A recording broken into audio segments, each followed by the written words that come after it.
We'd like to join you and tell you a little bit about the story of WNEM TV. Since first signing on the air in 1954.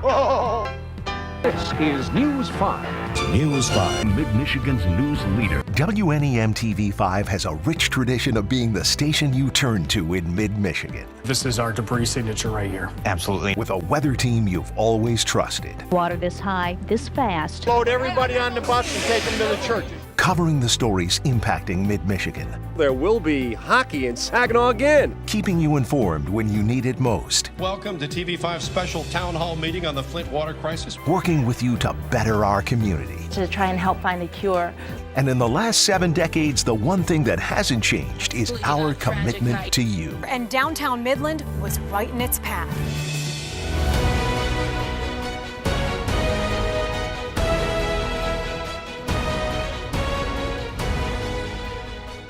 Welcome to a very special celebration that's been 70 years in the making. WNEM TV5's Thank You for 70 Years. I'm Meg McLeod, evening news anchor, and one of your hosts for this special celebration. And I'm Chet Davis, evening news anchor, and I also have the honor of being your host, along with many more of WNEM TV5's fantastic news anchors. We here at WNEM TV5 celebrate this milestone to honor our marvelous talent, dedicated crew, and of course, our many amazing and supportive viewers over the decades. Mid-Michigan has not only been the home of WNEM for 70 years, but the home and community of everyone who has worked at this wonderful station.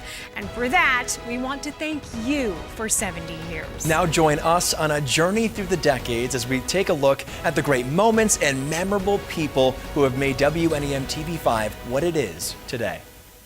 What was it like when this box came into people's lives? Television. You do the math, 1954, what was this thing? They had never seen this before. And I got a feeling that TV5 in 1954 was just like TV5 in 84 and when I was here in the 90s. They were informing and protecting their viewer and letting the viewer also get their message out to the rest of the neighborhoods. So it's pretty incredible, and that's why TV5 is legendary. 70 years ago, on February 16, 1954, WNEM graced the airwaves for the first time, broadcasting from inside Flint's Bishop Airport. That's what we're told, that we have the greatest, the finest equipment. You can't buy any better, nor any more late equipment than that.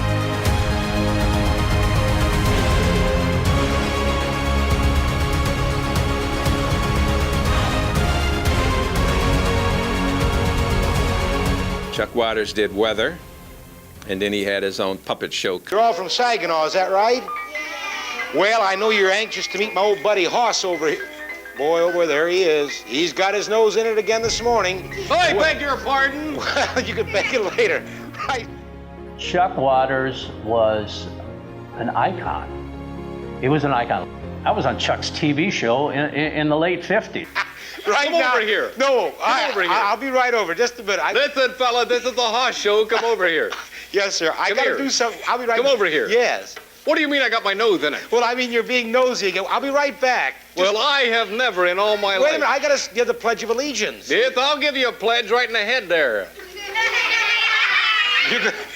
I'll be right back. I think you're off your gourd. I'm off my gourd. Oh, Yes. Oh, boy. Here we go this morning. Well, listen, kids. I want you all to stand up. Be careful now. Stand up, and we're going to say the Pledge of Allegiance. All right, go now? Okay. I pledge allegiance to the flag of the United States of America and to the republic for which it stands, one nation, under God, indivisible, with liberty and justice for all. Chuck, when I started doing the new news, Chuck was the weatherman with me, and we just, he joked with me all the time, and sometimes it was hard to have the discipline when they're counting you down that you're still laughing from what he just said to you. Chuck brought a certain element to television that just engrossed viewers. They loved him. He was one of these guys that I said, the early group were a whole lot of guys who knew how to connect with people, and they had fun in doing it and weren't afraid to expose themselves to it. Charlie and I both are still live. All of our weather shows are live, and so we're still on thin ice every day. You know, we're out there ad-libbing. That's right. And we can be in awful trouble if we say the wrong thing. Jim Payton, people have his drawings everywhere still.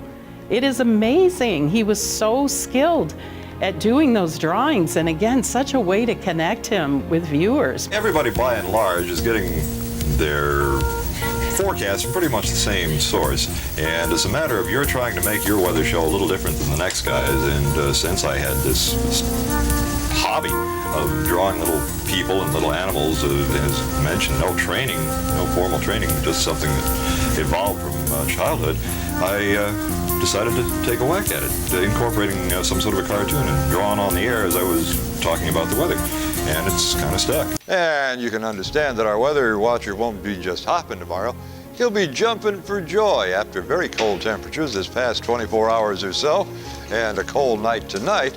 Well, we're going to recover with those temperatures, and it's going to get up by Tuesday to well above normal with sunny skies as well. Weather Watcher cartoon and belated happy birthday greetings to Deborah Askew of Saginaw. Well, Jim again was one of the guys that I met when I came here. In my case, in '68, when I came on board, I was doing weekend anchoring in the Flint studios. Mel Cerro is such a warm, wonderful, loving man. Mel Cerro is a reporter's reporter. To this day, you know, we could throw him into any breaking significant news story and he could cover it. Mr. Sources here, he had contacts like you would not believe and was always given a heads up of what, because, and that's important in all of television journalism and all journalism. You cultivate those sources and you have this trust. And they trusted him to give him the heads up of what was coming, major issues, major walkout of plan or whatever it was going to be. And they knew that they could trust him to give him that information and he would not burn them. I guess the answer is I couldn't think of a better job in the world. One of the other things that came with this job was a certain degree of power. Yeah, and it was things you can use for good.